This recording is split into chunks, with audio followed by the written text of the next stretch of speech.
There are lies that people tell to protect themselves. And there are lies that people tell to protect the people they love. Lies that grow larger over years until they become the foundation that an entire marriage is built upon. Lies that start with fear and end with isolation, because the longer you keep them, the harder they become to reveal. When 31-year-old Emma Richardson walked onto the Family Feud stage in November 2025 with her husband of 7 years, she was carrying a secret that had been destroying her slowly for half a decade. A secret about why they had no children despite his desperate desire to be a father. A secret that involved a genetic disease she had watched kill her older sister, and a choice she had made without his knowledge to prevent pregnancy while telling him she was infertile. And when she finally confessed what she had been doing and why, when she revealed that she had been lying to the man she loved for 5 years because she was too terrified to tell him the truth, Steve Harvey's jaw would literally drop before he made a decision that this couple needed more than a game show. They needed a conversation that could either save their marriage or end it. What happened next would prove that the worst lies are sometimes the ones we tell out of love, and that honesty, even when it destroys everything, is the only foundation that anything real can be built upon. Before we dive into this story of fear, deception, and the moment a wife chose truth over comfort, hit that like button and subscribe to our channel. Because what you are about to witness will remind you that marriages cannot survive on love alone, and that sometimes the kindest thing you can do is tell the truth that terrifies you most. The Family Feud studio that November afternoon was filled with the typical pre-show energy of families preparing to compete. On one side stood the Morrison family from Denver, a multi-generational group radiating warmth and competitive spirit. On the other side stood what was listed as the Richardson team from Boston, which included Emma Richardson, 31, her husband Daniel, 33, Emma's best friend Lisa, 32, Emma's therapist Dr. Jennifer Walsh, and Daniel's brother Christopher, 35. Emma Richardson stood beside her husband with the careful composure of someone who had been holding something heavy for so long that the weight had become part of her. She was petite and pretty with dark circles under her eyes that makeup could not quite hide, and she had the tight smile of someone who was working very hard to appear normal. Daniel stood with his arm around her waist, clearly devoted, looking at her with the kind of love that 7 years of marriage had deepened rather than diminished. Steve Harvey worked the stage with his usual energy, greeting both families, making jokes, establishing rapport. When he reached the Richardson team, he immediately noticed the unusual composition. Emma and Daniel Richardson from Boston, 7 years of marriage, that is wonderful, but I have to ask, this does not look like a typical family team. Tell me who everyone is. Daniel answered first, his voice warm and open. This is my brother Christopher, Emma's best friend Lisa, and Dr. Walsh, who is Emma's therapist. We brought the people who are most important to us. Steve's eyebrows raised slightly at the mention of a therapist on the team, but he kept his tone light. Dr. Walsh, you are Emma's therapist and you are here to play Family Feud? That is a first for me. Dr. Walsh, a woman in her 50s with kind eyes and professional bearing, smiled carefully. Emma asked me to be here, and I thought it was important to support her today. There was something weighted about the way she said it, something that suggested this was not just about playing a game. Steve noticed but moved on, and the game began. The first 2 rounds proceeded normally. Both teams played well, with Emma showing quick thinking and Daniel being supportive and encouraging. They worked together smoothly, finishing each other's sentences, laughing at the same moments, displaying the kind of synchronized partnership that 7 years creates. Everything appeared completely fine on the surface. Then came the third round, and the survey question that appeared on the board was, name something married couples keep secret from each other. It was designed to be lighthearted, to generate funny answers about hidden shopping or secret snacks or guilty pleasure television shows. The Morrison family went first and gave exactly those kinds of answers, and the audience laughed. Then it was the Richardson team's turn, and Steve pointed to Emma. Emma, what do married couples keep secret from each other? Emma looked at the question on the board. She looked at her husband Daniel, who smiled at her encouragingly, completely unaware of what was about to happen. She looked at Dr. Walsh, who nodded slightly in a gesture that clearly meant you can do this. We talked about this, you are ready. Then Emma took a deep breath and her carefully maintained composure cracked completely. Medical decisions, Emma said, her voice shaking. Married couples keep medical decisions secret from each other when they are too afraid to tell the truth about what they have chosen. The studio went quiet. Steve Harvey's smile faded as he recognized the shift in energy, the way Emma's voice had broken, the way Daniel was now looking at his wife with sudden concern. Emma, Steve said gently, is there something you need to tell us? Emma's eyes filled with tears. Yes, there is something I need to tell everyone.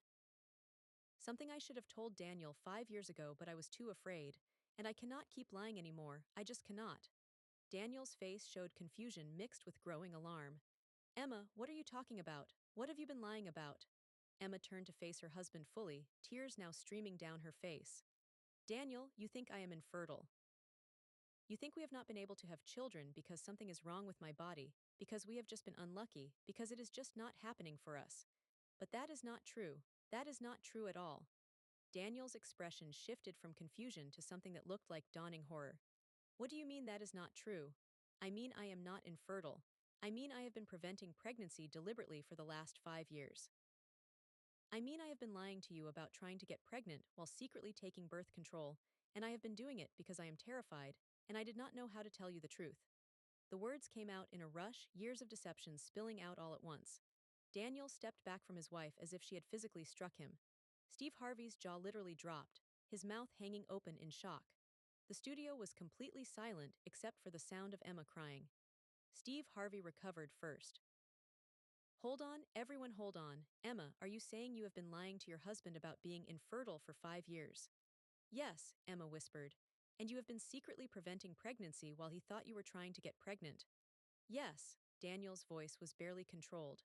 Why would you do that? You know how much I want children. You know how much we have talked about starting a family. You have sat with me through 5 years of disappointment thinking we could not conceive, and the whole time you were doing it on purpose. Emma was sobbing now. Because I am terrified. Because I carry a genetic mutation that killed my sister and I am too afraid to pass it on to a child. The revelation landed like a bomb. Steve Harvey raised both hands. Stop, everyone stop. We are not doing this here, not like this. We need to sit down and talk about this properly. Within minutes, chairs had been brought onto the stage, and the game show format was abandoned completely. Steve sat with Emma and Daniel and their support team, and what followed was one of the most raw and painful conversations Family Feud had ever broadcast. Dr. Walsh spoke first, providing professional context. Emma has been my patient for 3 years. She came to me struggling with severe anxiety and depression related to her sister's death and her fear of passing on a genetic condition called Huntington's disease. We have been working through her trauma and her complicated feelings about pregnancy and motherhood. Lisa, Emma's best friend, added, Emma's sister Rachel died from Huntington's when Emma was 23. It is a devastating disease. It destroys your brain over years. Rachel was diagnosed at 28 and died at 35. Emma watched every moment of her sister's decline. It traumatized her. Emma found her voice again, though it was thick with tears. Huntington's disease is genetic. If one of your parents has it, you have a 50% chance of inheriting it. My mother has it. She was diagnosed when I was 18. Rachel inherited it. I do not know if I have it because I have been too afraid to get tested. And if I have it, any child I have would have a 50% chance of inheriting it too. She looked at Daniel with an expression of profound pain. I watched Huntington's kill my sister. I watched her lose the ability to walk, to talk, to feed herself. I watched her personality change. I watched her become someone we did not recognize. I watched her suffer for 7 years before she finally died. And the thought of passing that on to a child, of creating a person who might have to go through what Rachel went through, I could not do it. I could not. Daniel was staring at his wife with an expression that cycled between anger, hurt, and confusion. So instead of telling me this, instead of having a conversation about it, you just lied. You let me think we were trying for a baby while you were secretly making sure it could never happen. I was going to tell you, Emma said desperately. At first, when we first got married, we were not ready for kids anyway. But then you started talking about starting a family and I panicked. I tried to bring up Huntington's, tried to talk about my fears, but you were so excited about being a father and I could not stand to take that away from you, so I just kept putting it off. And the longer I waited, the harder it became to tell you. And then 5 years had passed and I had been lying for so long that I did not know how to stop. Christopher, Daniel's brother, spoke for the first time. Emma, did you ever think about how Daniel might feel about this? Did you ever consider that maybe he deserved to know? That maybe he deserved to make this decision with you instead of you making it for him? Of course I thought about it, Emma said, her voice breaking. I thought about it every single day for 5 years. Every time Daniel would see a baby and his face would light up. Every time he would talk about what kind of father he wanted to be.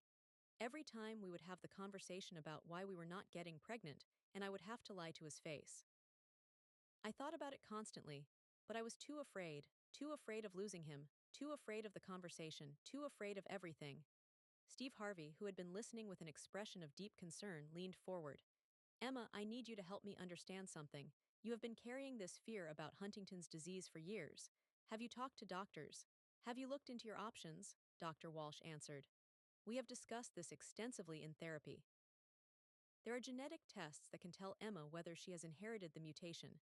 There are also prenatal testing options that can determine if a fetus has inherited it. And there are reproductive technologies like IVF with genetic screening that can ensure only embryos without the mutation are implanted. Emma has options, but she has been too paralyzed by fear to pursue any of them. Emma nodded miserably. I know I have options. Dr. Walsh has told me about them many times. But I am terrified of getting tested. Because if I test positive, then I know I am going to die the same way Rachel died. And if I test negative, then I have been lying to Daniel for 5 years for nothing. Either way, I lose. Daniel's voice was cold now, the initial shock giving way to anger. So instead, you just decided to make the decision for both of us. You decided we would not have children, and you did not even give me a voice in that decision. You lied to me for 5 years. 5 years, Emma, do you understand how betrayed I feel right now? I know, Emma whispered. I know, and I am so sorry. I am so sorry. Sorry does not fix this, Daniel said, standing up. Sorry does not give me back 5 years of honest communication. Sorry does not change the fact that my wife has been lying to me about something fundamental to our marriage. You have been lying about who you are and what you want and what you are capable of. Steve Harvey stood as well. Daniel, I understand you are angry. You have every right to be angry, but I need you to also hear what Emma is saying. She is terrified. She watched her sister die from a terrible disease. She is carrying the weight of possibly having that same disease.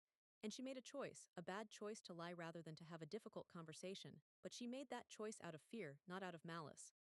Daniel turned to look at Steve, his face showing the strain of trying to process everything. I get that she is scared.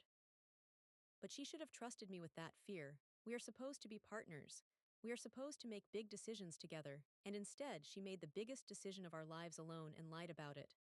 Emma spoke quietly. You are right. You are absolutely right. I should have trusted you. I should have told you the truth 5 years ago. I should have given you the chance to decide with me whether the risk was worth it. But I did not. And I cannot take that back. She looked at her husband with devastating honesty. I do not have an excuse that makes this okay. I do not have a reason that justifies what I did. I lied to you because I was afraid of losing you. I was afraid that if you knew the truth, if you knew I might have Huntington's and that any child we had might have it too, you would leave. And I loved you so much that I thought keeping you through lies was better than losing you through truth. Lisa, the best friend, added her perspective. I have known about this for 2 years. Emma told me because she was falling apart and needed someone to talk to, and I have been pushing her to tell Daniel the whole time, because I could see what the lying was doing to her. She has been destroying herself trying to maintain this deception. Dr. Walsh continued, Emma has been suffering from severe anxiety and depression directly related to keeping this secret. The guilt has been eating her alive. She made the wrong choice 5 years ago, and then she compounded that wrong choice by continuing to lie instead of coming clean. But she is here today because she finally found the courage to tell the truth. That does not excuse what she did, but it matters. Steve Harvey looked between Emma and Daniel. Here is what I know about marriage. It requires two things above everything else. Love and honesty. You two clearly love each other. I can see that. But the honesty, that has been broken. And Daniel, you have to decide if you can rebuild trust with Emma after this. That is your choice to make. He turned to Emma. And Emma, you have to understand that telling the truth today does not fix the 5 years of lying. It is the start of fixing it, but it is just the start. You are going to have to do the work to rebuild Daniel's trust. You are going to have to be completely honest from here forward. And you are going to have to actually make decisions together instead of making them alone out of fear. Daniel sat back down heavily. I do not know if I can trust you again. I do not know if I can look at you and not wonder what else you have been lying about. If you could lie about something this big for 5 years, what else are you capable of lying about? Emma's face crumpled. Nothing. I have not lied about anything else. This was the only thing. But I know that does not matter because if I could lie about this, you have no reason to believe me about anything. The conversation continued for over an hour. They talked about Huntington's disease and the realities of living with that genetic risk. They talked about the options available for having children even with the mutation. They talked about whether Daniel would have stayed if Emma had told him the truth 5 years ago, and Daniel admitted honestly that he did not know, that it would have been a difficult conversation, but that he wished he had been given the chance to have it. They talked about fear and how it can make people do things that hurt the people they love most. They talked about the difference between protection and control, and how Emma's choice to make the decision alone, even if motivated by wanting to protect Daniel, was actually about controlling the situation to avoid her own fear. Christopher, Daniel's brother, asked Emma directly, "If you could go back 5 years and do it differently, what would you do?" Emma did not hesitate. "I would tell him the truth. I would sit him down and explain about Huntington's and my fear and my sister's death, and I would say I am terrified but we need to figure this out together. And if he decided he could not handle it, if he decided to leave, at least it would have been his choice instead of me making that choice for him." Daniel looked at his wife for a long time before speaking. "I would not have left. I want you to know that. If you had told me 5 years ago about Huntington's and your fears, I would not have left. Would I have been scared? Yes. Would I have needed time to process? Yes, but I love you, and I would have worked through it with you. We could have gotten you tested together, we could have explored options together, we could have decided together whether to have children and how to do it safely. But you took that from me, you took my agency in my own life." Emma was crying so hard she could barely speak. I know, and I am so sorry. I robbed you of 5 years of honest partnership, and I cannot ever give that back to you." Steve Harvey spoke with the gravity of someone who understood he was witnessing a marriage at a crossroads. "Daniel, you have a decision to make. Can you forgive Emma? Can you rebuild trust with her? Because if you cannot, if this lie is too big to move past, then you need to be honest about that too. Staying in a marriage where you cannot trust your partner is not fair to either of you." Daniel's voice was raw. "I do not know, I love her.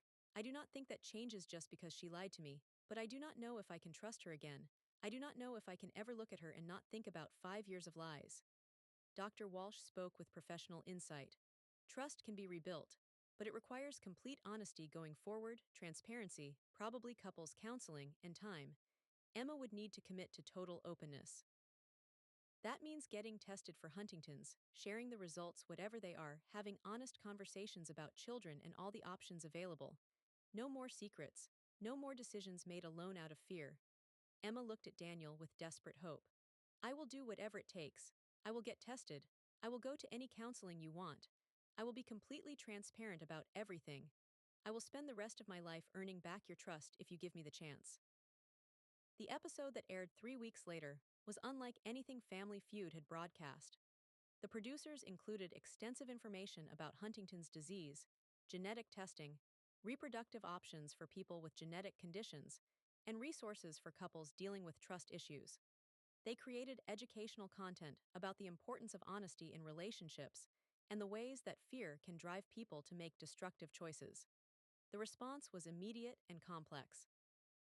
Some viewers felt sympathy for Emma, understanding that her lies came from trauma and fear rather than malice. Others felt she had unforgivably betrayed her husband by lying about something so fundamental. The conversation about genetic testing and reproductive ethics became national news, with ethicists and medical professionals weighing in on the complex questions Emma's story raised. But perhaps most importantly, the episode started conversations in thousands of homes about honesty, fear, and how couples make difficult decisions together. Marriage counselors reported increases in couples seeking help to address secrets they had been keeping. Genetic counselors saw more people coming in to discuss testing and family planning options. Emma and Daniel Richardson entered intensive couples counseling the week after the episode aired. Emma got tested for Huntington's disease 2 months later with Daniel by her side. The test came back negative.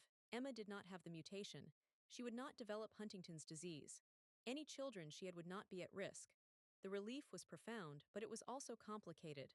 Because as Dr. Walsh had predicted, knowing Emma did not have Huntington's meant she had lied for 5 years for nothing.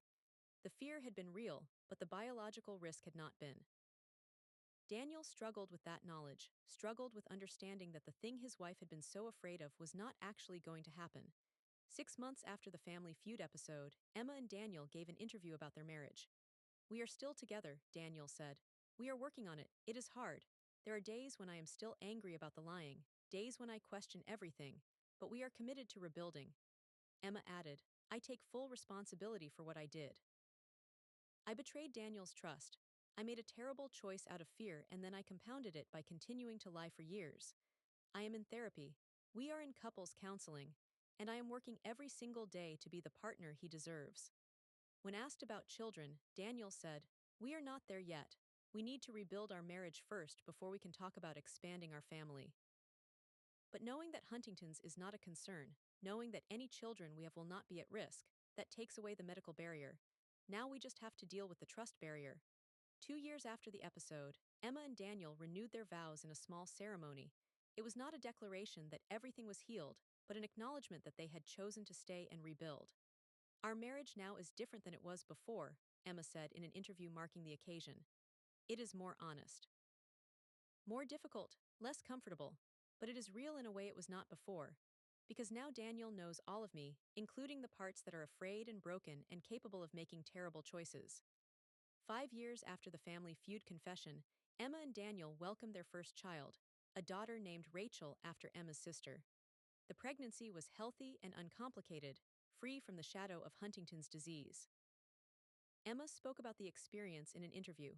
"Holding my daughter for the first time, knowing she will never face what my sister faced, that was healing in a way I cannot describe. But it also made me think about the 5 years I stole from Daniel by lying. We could have had this sooner if I had just been brave enough to tell the truth." Steve Harvey, in retrospective interviews about impactful Family Feud moments, always mentioned Emma's confession. "That day broke my heart. So I understood both of them. Emma made a terrible choice born from genuine trauma and fear, and Daniel was justifiably devastated by 5 years of lies. There was no villain in that story, just two people who loved each other and fear that got in the way of honesty." If you have been moved by this story of fear, deception, and the difficult work of rebuilding trust, please like this video and subscribe to our channel. Share this with someone who is keeping a secret from their partner out of fear. Share this with someone who needs to understand that honesty, even when it is terrifying, is the only foundation a real relationship can be built on. Remember that Emma Richardson lied to her husband for 5 years about being infertile when she was actually preventing pregnancy deliberately. She did it because she was terrified of passing on Huntington's disease, the genetic condition that killed her sister. Her fear was real. Her trauma was valid. But her choice to lie instead of having an honest conversation destroyed 5 years of trust. When she finally confessed on Family Feud, when she admitted what she had been doing and why, she did not know if her marriage would survive. Daniel had to decide if he could forgive her, if he could rebuild trust with someone who had lied about something so fundamental for so long. That decision took years. Counseling, complete transparency. Emma getting tested and finding out she did not have the mutation, which meant she had lied for nothing. Slowly, painfully, they rebuilt. Not perfectly, not easily, but honestly. That is the lesson. Not that fear justifies lying. Not that trauma excuses betrayal. But that honesty, even when it comes years too late, is the only way forward. Emma should have told Daniel the truth 5 years earlier. She should have trusted him with her fear. She should have given him the chance to decide with her how to handle the genetic risk. But she did not. She chose fear over honesty, and it nearly destroyed everything. The fact that their marriage survived is not because the lie was acceptable. It survived because Emma finally told the truth and Daniel chose, after years of work, to forgive. That is marriage. Not love alone, but love and honesty and the willingness to do the hard work of rebuilding when trust is broken.